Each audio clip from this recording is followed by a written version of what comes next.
Donc, nous voilà partis pour une petite aventure que nous devons, d'abord bonsoir à tous et tous, pour une grande veille, la grande nuit, qui est avec celle de Noël, les deux grandes nuits pour nous chrétiens. Donc, sans doute que déjà nos cœurs sont éveillés, voire bouleversés par tout ce que nous avons vécu depuis le carême et puis ces jours saints, interrogés aussi, déchirés par la réalité, voire révoltés, habités de rage, de tristesse, de désolation, tous ces sentiments qui sont dans le cœur humain et que les psaumes crient ou chantent. C'est vrai que le monde ignore ce qui se vit. Le monde se tait quand la parole s'est tue. Nous sommes encore samedi saint, où la parole est au tombeau, scellée. Nous avons cette semaine passé le porche pour entrer dans la demeure de Dieu, dans son cœur. Sur la montagne, nous avons entendu, vu le Fils mourir avec un grand cri. Eloi, Eloi, lama sabachthani. Alors, il m'est revenu aux oreilles une question. Pourquoi ce cri? D'où vient-il? Que peut-il signifier? Ce murmure du psaume 21, dernier soupir, dernier cri du cœur du Fils de Dieu, ultime parole du Fils.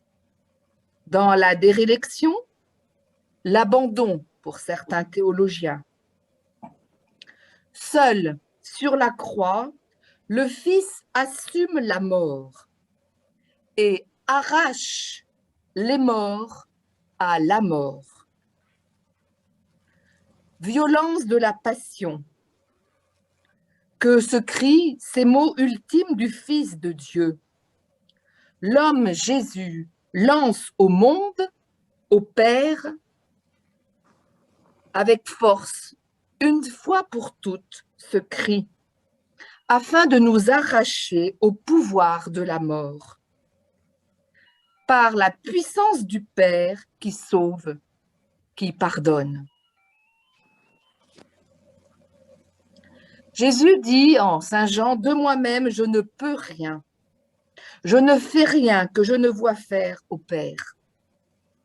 Alors ce cri du Fils qui déchire le voile de l'ignorance, de l'indifférence, de l'abandon.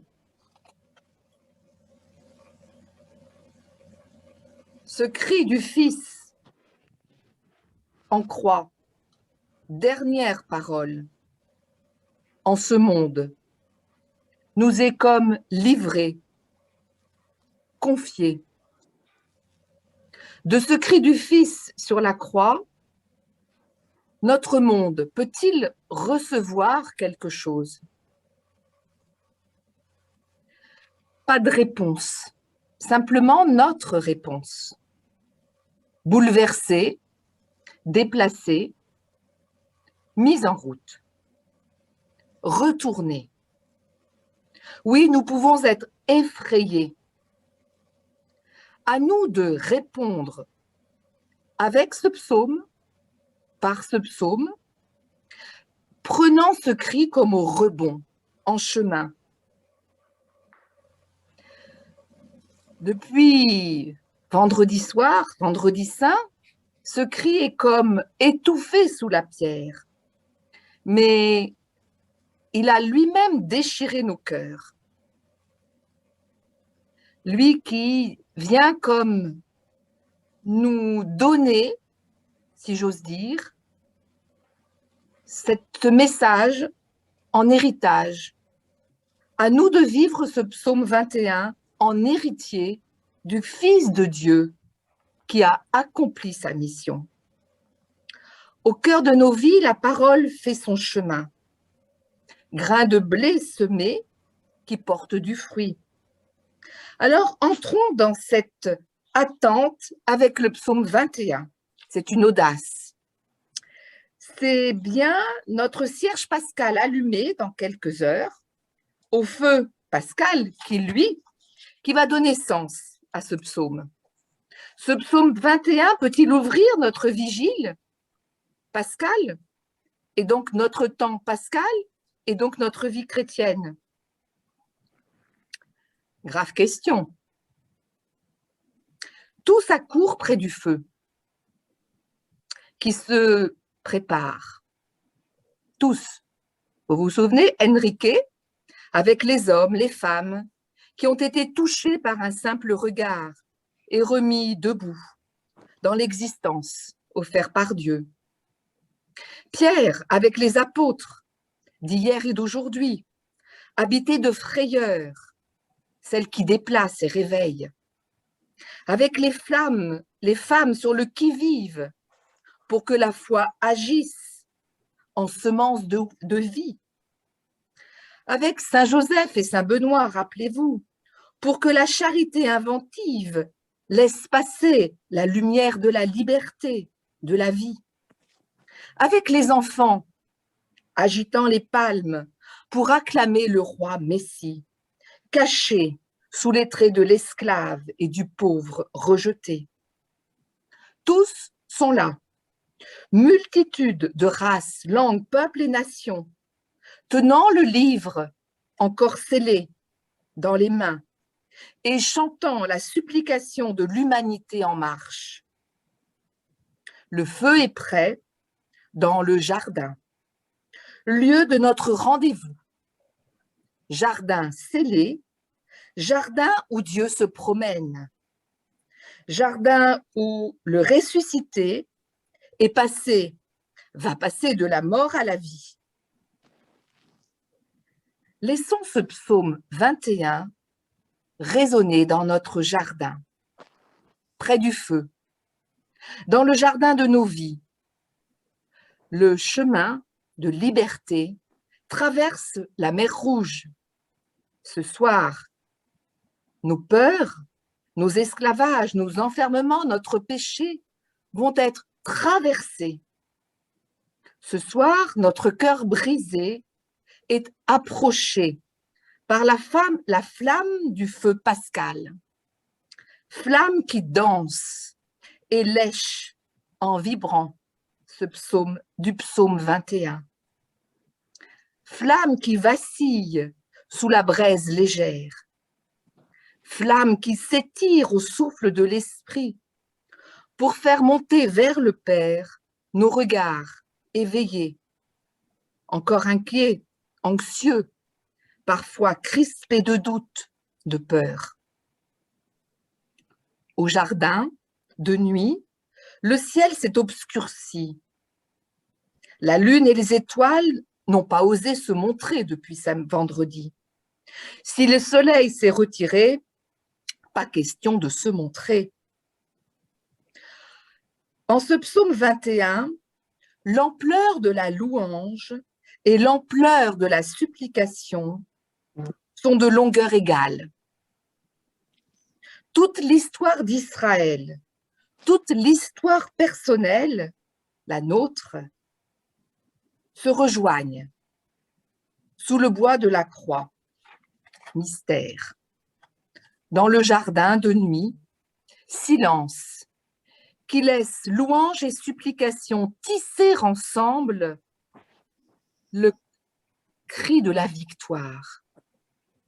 Tissage entre la prière de l'individu et celle du peuple, ensemble, aux dimensions lyriques, personnelles et épiques. Tissage qui forme une hymne à Dieu, reconnu comme roi. Tissage serré, où le psalmiste n'hésite pas à décrire au plus près de réalisme la lutte contre la mort et la victoire perçue. À partir de là, l'avenir infini est promis. Psaume unique en son genre, qui chante dans la nuit un jour nouveau. Mon Dieu, appel du premier jour. Mon Dieu, appel du deuxième jour. Et Dieu ne répond pas. Pourquoi m'as-tu abandonné? Appel du troisième jour. Quand on parle d'abandon, c'est bien la mémoire qui s'est tournée vers le passé. Le passé du psalmiste, c'est la longue durée de sa prière, non exaucée. Le salut semble loin, non seulement en avant, mais aussi en arrière. Mon Dieu, c'est toi qui m'as fait sortir, c'est toi qui nous as sauvés dans la mer Rouge. Mon Dieu, c'est toi qui est apparu sur le Sinaï. Et aujourd'hui, c'est toi qui es là. Mon Dieu, pourquoi m'as-tu abandonné? Contraste entre les bienfaits de Dieu et son silence dans nos malheurs d'aujourd'hui et ce qui constitue l'abandon. Or, Jésus vient délier Adam aux enfers. Tu m'as répondu. Dynamisme de la vigile pascale, de l'esclavage à la liberté, de l'abandon à la louange. On entre ainsi dans l'union secrète de l'hymne et de la supplication. C'est bien notre vie chrétienne, tissée de supplication, de joie, de confiance, de promesses. Le Christ a lui-même chanté ce psaume. Mon Dieu, Père, mon Dieu, Père, pourquoi m'as-tu abandonné? Le voile se déchire, la pierre est roulée, le cœur du Fils de Dieu, transpercé, se met à battre à nouveau. La vie passe, se répand comme un fleuve d'eau vive. La mer Rouge s'ouvre, le peuple des baptisés chante. Le sacrifice d'Abraham est accueilli dans le sacrifice de fils. L'eau vive jaillit du temple ouvert. Le Fils récapitule l'histoire et accomplit la promesse. Alors, tous les textes que nous allons lire ce soir à la vigile vont comme être illuminés par ce psaume 21. Mon Dieu, tu m'as répondu. Oui, tu m'as répondu. Écho à tu ne me réponds pas. La vie se montre, le sauvé se tourne vers nous et il se tourne vers l'assemblée. La vie se montre, le sauvé se tourne vers les autres pour appeler à la louange, tourner vers ses frères pour proclamer le nom de son sauveur. Le suppliant parlait de ses ennemis à Dieu. L'homme qui doute parle de Dieu à ses frères. Voilà le mémorial. Dans cette nuit, passer de parler de nos ennemis à Dieu à parler de Dieu à nos frères par une hymne. Comment, avec Marie-Madeleine, comment offrir nos vies à ce chant de victoire à trois voix? La supplication tournée vers Dieu pour tous les ennemis de l'homme, la louange tournée vers les frères, Dieu sauve, sur fond de promesses. Le Christ sort vainqueur du tombeau. Alors oui, tout nous est redonné cette nuit. La lumière, l'eau, le corps et le sang, la parole. Quel signe pour nous, quel appel pour creuser ce chemin de liberté. tout nous est redonné. La parole, la lumière, l'eau, le pain, le vin et les frères. Les frères à qui nous sommes envoyés pour annoncer que Dieu est sorti, que le Fils est sorti victorieux du tombeau et que oui, Dieu lui a répondu, que Dieu nous répond.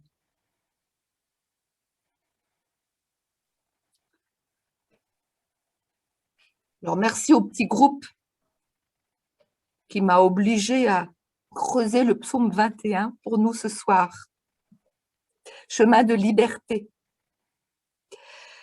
Donc vous êtes 26, il y en a qui nous ont rejoints en cours de route, donc on va faire 5 groupes pour que vous puissiez, voilà, en fonction des signes qui nous sont redonnés dans cette vigile pascale, la parole, le feu, la lumière, l'eau, le pain, le vin, les frères, voilà. Comment ce psaume 21 peut faire écho pour rentrer dans ce renouveau vraiment où crépite la résurrection. Alors, je ferme l'enregistrement pour savoir si, avant de vous donner la parole.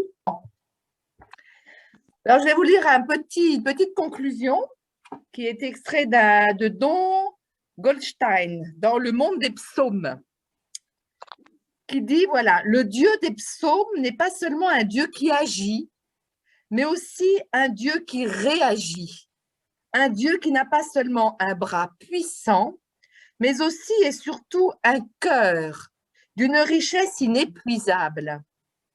Les pensées de son cœur sont, depuis toujours et à jamais, orientées vers le salut de l'homme et son enrichissement progressif. Dieu seul est bon. Cette parole du Christ, les psaumes la redisent de multiples manières, car il y est constamment fait appel à cette bonté essentielle de Dieu pour obtenir de lui secours ou bienfait. Cette bonté est le thème le plus ordinaire de la louange psalmique. Louez le Seigneur car il est bon et qu'il comble de bien ceux qui l'invoquent ou qui le cherchent. Dieu seul est bon. Peut-être que ce soir, c'est peut-être ce que nous allons pouvoir célébrer en étant réunis ensemble autour, voilà, de cette communion. Alors, ce qui est sûr, c'est que Dieu se donne sous 1001 un visage d'abord, et puis sous 1001 signes. Alors, si on n'a pas l'eau, mais qu'on a la parole, si on a la parole, mais qu'on n'a pas le pain, si on a le pain, mais si on n'a pas la lumière, on a le Christ total.